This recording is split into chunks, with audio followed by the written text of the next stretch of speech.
하나님은 출애굽한 이스라엘 백성에게 광야를 통과하게 했습니다. 광야는 사람이 살기 힘든 곳이었습니다. 인간의 기본적인 의식주 문제마저 쉽게 해결할 수 없는 곳이었습니다. 그런데 하나님은 왜 이런 광야를 통과하게 했을까요? 그리고 이 말씀을 통해 오늘 우리에게 주시는 교훈은 무엇일까요? 오늘은 출애굽기 16장의 말씀을 통해 하나님께서 광야를 허락하신 이유에 대해 생각해 봅시다. 먼저 사도신경으로 우리의 신앙을 고백한 후 본문 말씀을 살펴보겠습니다. 나는 전능하신 아버지 하나님, 천지의 창조주를 믿습니다. 나는 그의 유일하신 아들, 우리 주 예수 그리스도를 믿습니다. 그는 성령으로 잉태되어 동정녀 마리아에게서 나시고 본디오 빌라도에게 고난을 받아 십자가에 못 박혀 죽으시고 장사된 지 사흘 만에 죽은 자 가운데서 다시 살아나셨으며 하늘에 오르시어 전능하신 아버지 하나님 우편에 앉아 계시다가 거기로부터 살아있는 자와 죽은 자를 심판하러 오십니다. 나는 성령을 믿으며 거룩한 공교회와 성도의 교제와 죄를 용서받는 것과 몸의 부활과 영생을 믿습니다. 아멘. 출애굽기 16장 13절부터 18절까지의 말씀을 읽겠습니다. 그날 저녁에 메추라기가 날아와서 진친 곳을 뒤덮었고 다음 날 아침에는 진친 곳 둘레에 안개가 자욱하였다. 안개가 거치고 나니 이럴 수가, 광야 지면에 마치 땅 위에 서리처럼 보이는 가는 쌀아기 같은 것이 덮여 있는 것이 아닌가. 이스라엘 자손이 그것을 보고 이것이 무엇인지를 몰라서 서로 이게 무엇이냐 하고 물었다. 모세가 그들에게 말하였다. 이것은 주님께서 당신들에게 먹으라고 주신 양식입니다. 주님께서 당신들에게 명하시기를 당신들은 각자 먹을 만큼씩만 거두라고 하셨습니다. 당신들 각 사람은 자기 장막 안에 있는 식구 수대로 식구 한 명에 한 오멜씩 거두라고 하셨습니다.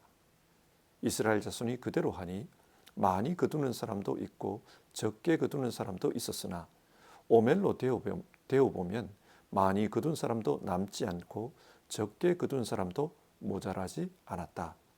그들은 제각기 먹을 만큼씩 거두어 드린 것이다. 아멘. 하나님께서 이스라엘 백성을 이집트에서 불러내신 이유는 이스라엘을 자기 백성으로 선택하셨기 때문입니다. 이스라엘을 통해 하나님은 자신을 세상에 드러내고자 하십니다. 이스라엘은 하나님을 세상에 전해야 할 사명을 받았던 것입니다. 그런데 문제는 이스라엘이 하나님을 잘 모른다는 것입니다. 하나님을 알아야 하나님을 전할 수 있을 텐데 하나님을 잘 모릅니다.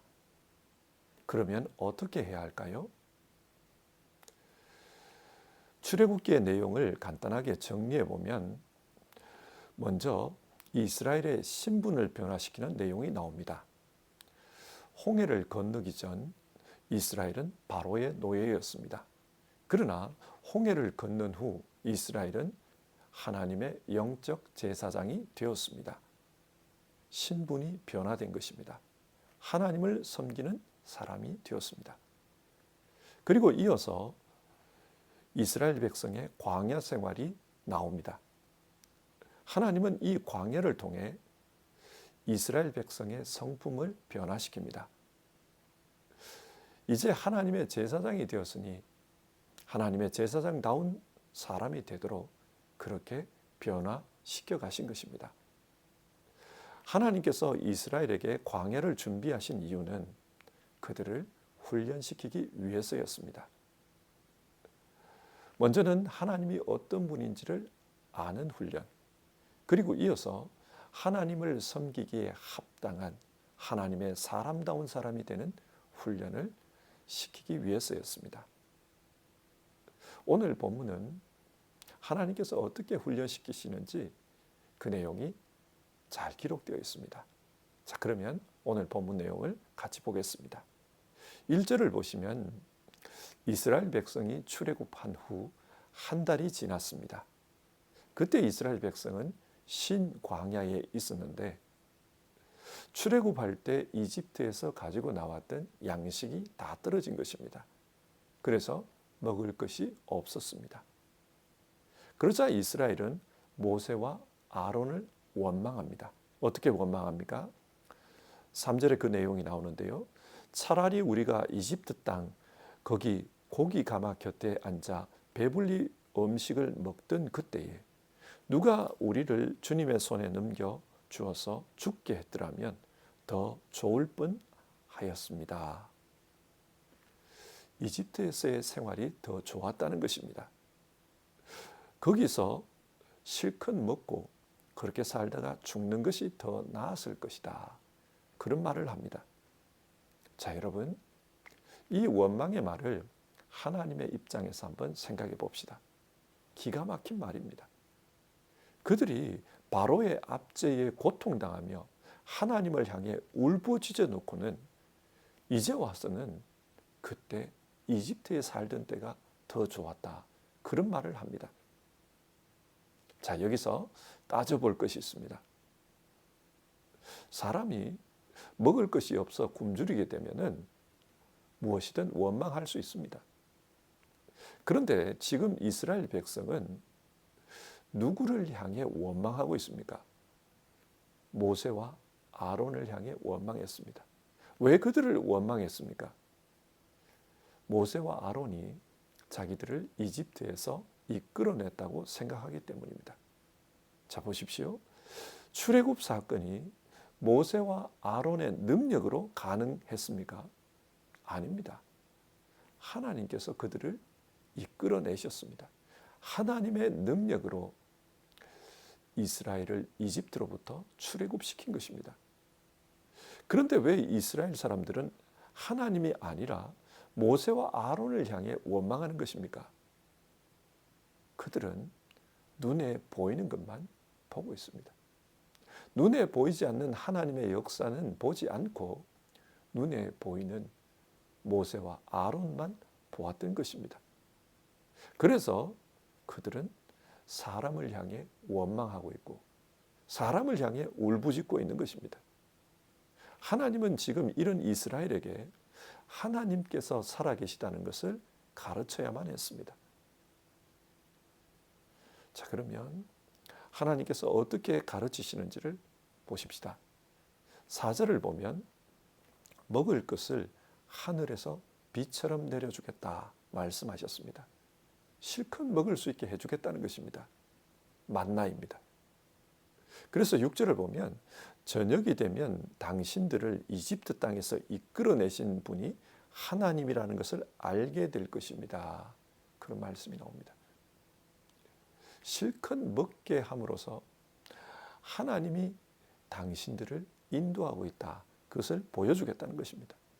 그리고 8절 저녁이 되면 메추라기 떼를 보내서 고기를 실컷 먹게 해주겠다고 하십니다.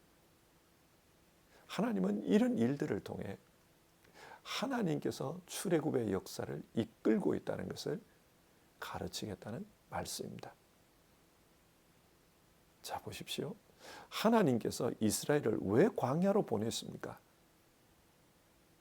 하나님을 가르치기 위해서였습니다. 이스라엘은 하나님을 전해야 할 사명을 가진 사람들이었지만 그들은 하나님을 몰랐습니다. 하나님을 모르는데 어떻게 그 사람들이 하나님을 전할 수 있겠습니까? 그래서 하나님은 이 광야를 통해 하나님이 어떤 분인지를 이스라엘에게 가르치신 것입니다. 그런데 여러분, 이때 이스라엘이 먹었던 만나가 무엇일까요? 13절을 보면 만나에 대한 묘사가 나옵니다. 이스라엘이 지친 곳에 안개가 자욱했다고 합니다. 그리고 안개가 그치고 나니까 마치 땅 위에 서리가 내린 것처럼 그렇게 하얗더라는 것입니다. 그리고 그 하얀 것을 보니 가는 쌀아기 같은 것이었다. 그렇게 말하고 있습니다. 그리고 31절을 보면 이 쌀아기 같은 만나는 고수 씨처럼 하얀색이었고 작고 둥글었다고 합니다. 그리고 그 맛은 꿀 섞은 과자와 같았다. 그렇게 묘사하고 있습니다. 한 번도 이런 것을 본 적이 없었습니다. 아마 이것이 좀 희귀하지만 이 땅에 있는 그런 녹말 가루 같은 것이라면 이스라엘도 알았을 것입니다. 그런데 한 번도 보지를 못했습니다. 그래서 서로 얼굴을 마주보며 이것이 무엇이냐 그렇게 물었다는 것입니다. 이것이 무엇이냐? 이스라엘 말로는 만후인데요. 여기서 만나라는 이름이 나옵니다. 시편 78편 24절을 보면 성경은 이 만나를 하늘의 양식이라고 부릅니다. 그리고 25절에서는 천사의 음식이라고도 합니다. 만나는 하늘로부터 온 하나님이 주신 양식이었습니다. 하늘나라에서 먹는 양식이다. 이스라엘은 그렇게 생각했습니다. 자, 이스라엘이 하늘의 양식을 먹었다는 것은 무슨 의미입니까?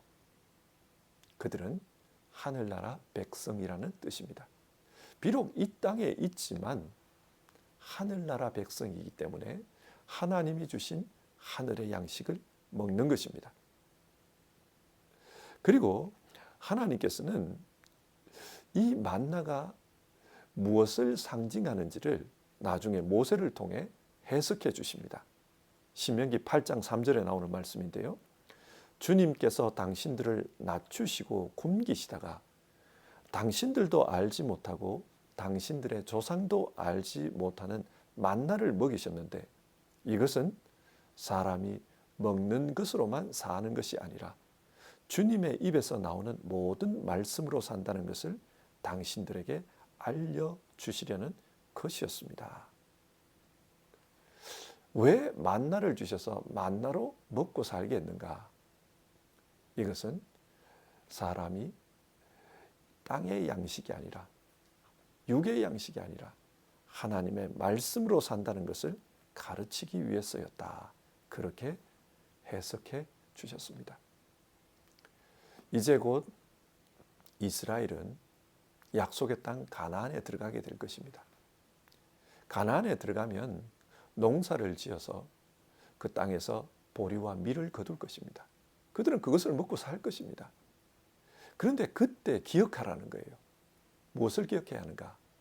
하나님의 백성은 하늘 양식으로 살아야 한다. 그 하늘 양식이 뭐냐? 하나님의 말씀이라는 것입니다. 하나님의 말씀으로 살아야 된다는 것을 가르치기 위해서 광야 40년 동안 하나님은 만나를 먹이셨습니다. 하나님이 주신 양식, 하늘 양식으로 살아야 된다. 그것을 가르친 것입니다. 그런데 이 만나를 먹고 살면서 일정한 레겔이 있었습니다. 그게 뭡니까? 한 사람이 매일 한 오멜씩만 거두어야 한다는 것이었습니다. 만약 욕심을 부려서 더 많이 거둔다 할지라도 그것을 저장해서 먹을 수 없다고 했습니다. 그런데 세상에는 늘 말을 듣지 않는 사람들이 있습니다. 하나님께서 분명히 하루에 한 오멜씩만 거두라고 했는데 그 말을 듣지 않았습니다. 그래서 20절을 보면 하나님을 무시한, 하나님의 말씀을 무시한 이들이 나오는데요. 이들은 만나를 많이 거두어서 다음날 아침까지 저장해 두려고 했습니다. 그런데 어떻게 되었습니까? 가보니까 그곳에 벌레가 생기고 악취가 풍겼다고 합니다. 그리고 아침에 해가 돋으면 만나는 다 녹아 없어졌습니다. 그래서 많이 거두어서 저장해 둘 수가 없었습니다. 무슨 말입니까? 만나는 하나님께서 주시는 일용할 양식이었습니다. 매일매일 거두어서 먹도록 하셨습니다. 이렇게 하시는 이유는 하루하루 하나님의 말씀으로 하나님을 경험하며 살라는 것입니다. 하루하루 하나님의 기적 속에서 살라는 것이었습니다. 그런데 신기한 것은 안식일 전날에는 이틀치를 거두어도 된다고 했습니다. 안식일에는 이 만나가 안 내린다는 거예요. 그러니까 안식일에 먹을 것까지 이틀분을 거두어라. 그래도 썩지 않을 것이다. 그렇게 말씀하셨습니다. 그리고 실제로 안식일에 만나가 내리지 않았고요. 그리고 안식일용으로 거두어둔 것은 썩지 않았습니다. 신기했습니다. 하나님은 이것을 통해 이스라엘 백성들에게 안식일 날 하나님 예배하는 훈련을 가르친 것입니다. 이 만나는 단순한 음식이 아니라 하나님의 백성은 이 땅에서 어떻게 살아야 하는지를 가르쳐주는 하나님의 훈련 도구였습니다. 그래서 하나님은 이 만나를 항아리에 담아다가 보관하라고 했습니다. 이것을 통해 하나님의 백성이 이 땅에서 어떻게 살아야 하는지를 가르치고자 하신 것입니다. 자, 오늘 말씀을 정리해 봅시다. 오늘 말씀은 만나 이야기입니다. 하나님의 백성은 광야에서 이 만나를 먹고 살았습니다. 본래의 질문을 한번 돌아가 봅시다. 여러분, 하나님께서 왜 자기 백성에게 광야를 허락하셨습니까? 사람이 살기 어려운 곳, 기본적인 의식주 문제도 해결이 되지 않는 곳, 왜 그런 곳으로 보내셔서 그곳에서 살게 했습니까? 하나님을 가르치기 위해서였습니다. 하나님의 백성은 이 땅에 하나님을 전할 사명을 받은 사람들입니다. 그러므로 그들은 하나님이 어떤 분인지를 분명하게 알아야만 했습니다. 하나님은 그것을 광야에서 가르친 것입니다. 인간의 힘으로 살아갈 수 없는 그런 환경 속에서 하나님을 경험한 것입니다. 하나님으로 살았습니다. 하나님이 주시는 음식, 하나님이 주시는 옷, 하나님이 보호해 주시는 그런 품 속에서 살았던 것입니다. 흔히들 우리 인생을 광야에 비유하지 않습니까? 왜 하나님은 우리 인생이 광야 같도록 하십니까? 이곳에서 하나님을 배우라는 것입니다. 힘든 삶을 살면서 그때 하나님을 배우라는 것입니다. 광야는 절대로 우리를 넘어뜨리고 좌절시키기 위해서 하나님이 주신 것이 아닙니다. 하나님의 역사를 경험하게 하기 위한 것이었습니다. 우리의 인생이 광야 같다는 것은 하나님께서 우리를 넘어뜨리기 위함이 아닙니다. 이곳에서 하나님을 배우고 하나님의 제사장으로서 하나님을 드러내며 살라는 그런 의미가 들어 있습니다.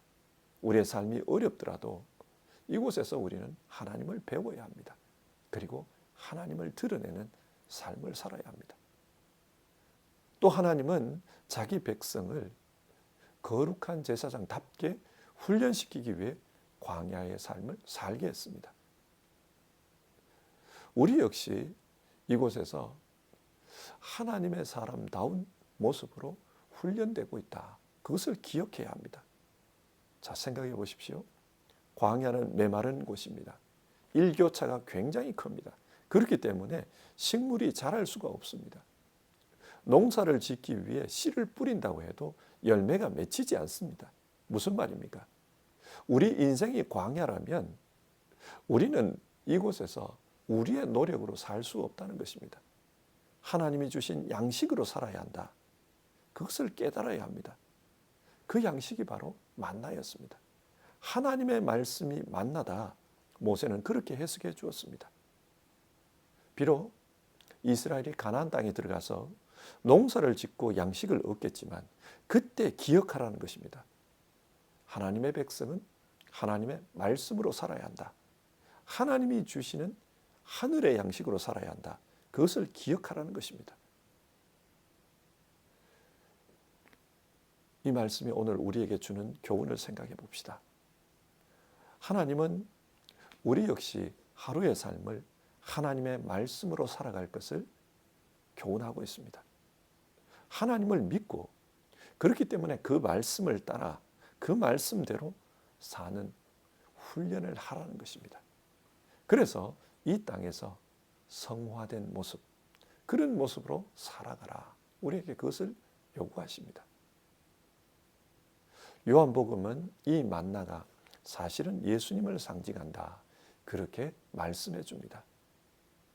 우리가 이 땅에 살지만 하늘나라 백성으로 살기 위해서는 예수 그리스도로 살아야 합니다. 예수님이 우리의 양식이라는 것이 무엇을 의미합니까? 우리가 먹는 음식을 생각해 보십시오. 음식은 내가 먹기 전에는 내 몸 밖에 있습니다. 나와는 별개의 존재입니다. 그러나 그것을 내가 먹으면 그 음식이 내 안에 들어가서 내 살이 되고 피가 되고 내가 살아갈 힘이 됩니다. 나와 하나가 되는 것입니다. 그처럼 예수님을 믿고 예수님과 하나가 되어서 그 예수님이 주시는 은혜로 이 땅의 삶을 살아가라는 것입니다. 하나님께서는 그것을 원하십니다. 우리의 삶이 광야 같고 어려움이 있을 때 예수 믿고 그 예수님이 주시는 은혜로 이 땅을 살아가라는 것입니다. 오늘 말씀을 정리하면 하나님께서 자기 백성에게 광야를 주신 이유는 자기 백성이 훈련되도록 하기 위함이었습니다. 하나님이 어떤 분인지를 알고 또 하나님의 백성답게 어떻게 살아야 하는지를 가르치기 위해서 광야를 주셨습니다. 우리의 인생이 광야라면 우리 역시 우리의 인생을 통해서 하나님이 어떤 분인지를 배우고 또 하나님의 백성답게 되어져가는 그런 삶을 살아야 하겠습니다. 어떻게 해요? 예수 그리스도 안에서입니다. 우리는 예수 그리스도 안에서 또 예수님이 가르쳐 주신 하나님의 말씀으로 하나님이 누군지를 알고 하나님 백성답게 거룩한 삶을 살고자 힘써야 합니다. 그것이 오늘 본문이 우리에게 주는 교훈입니다. 여러분, 우리 모두 오늘 말씀을 붙들고 성경이 가르치는 대로 그렇게 살아갑시다. 하나님이 누군지를 알고 또 하나님의 백성답게 되어져가는 그런 삶을 우리의 인생, 우리의 광야를 통해 배워갑시다. 같이 기도하겠습니다. 하나님, 오늘은 출애굽기 16장의 말씀을 통해 하나님이 왜 광야를 주셨는지 또 그 광야를 통해 우리에게 무엇을 원하시는지 그 문제에 대해 생각해 보았습니다. 우리의 인생이 광야라면 우리도 우리의 인생을 통해 하나님이 어떤 분인지를 배워야 한다. 또 하나님의 백성으로서 어떻게 살아야 하는지를 훈련해야 한다. 그렇게 말씀을 나누었습니다. 오늘 하루의 삶도 성경을 통해 하나님이 어떤 분인지를 알게 하옵소서. 그리고 그 성경 말씀 붙들고 살아가는 우리 되게 하옵소서. 그리고 궁극적으로는 하나님께서 우리에게 주신 하늘 양식 예수 그리스도를 믿고 예수 그리스도를 본받아 사는 가운데 예수 그리스도를 닮은 하나님의 백성다운 백성이 되게 하여 주시옵소서. 하나님, 우리 모두는 내가 거룩하니 너희도 거룩하여라 말씀하신 그 하나님의 말씀대로 거룩한 백성으로 변화되어 가기를 원합니다. 우리를 도와주시옵소서. 그리고 오늘도 하나님의 말씀을 먹으며 예수 그리스도를 따라 살아가고자 하는 모든 성도님들에게 하나님의 은혜가 임하게 하여 주시옵소서. 광야의 삶을 통해서 하나님이 베풀어 주시는 그런 은혜를 경험할 수 있도록 역사해 주시옵소서. 그래서 우리 모두 하나님이 어떤 분인지를 세상에 전하는 영적 제사장으로서의 삶을 잘 감당하도록 도와주시옵소서. 우리 주님 예수님의 이름으로 기도드립니다. 아멘. 주기도문 하심으로 아침 예배를 마치겠습니다. 하늘에 계신 우리 아버지, 아버지의 이름을 거룩하게 하시며 아버지의 나라가 오게 하시며 아버지의 뜻이 하늘에서와 같이 땅에서도 이루어지게 하소서. 오늘 우리에게 일용할 양식을 주시고 우리가 우리에게 잘못한 사람을 용서하여 준 것 같이 우리 죄를 용서하여 주시고 우리를 시험에 빠지지 않게 하시고 악에서 구하소서. 나라와 권능과 영광이 영원히 아버지의 것입니다. 아멘.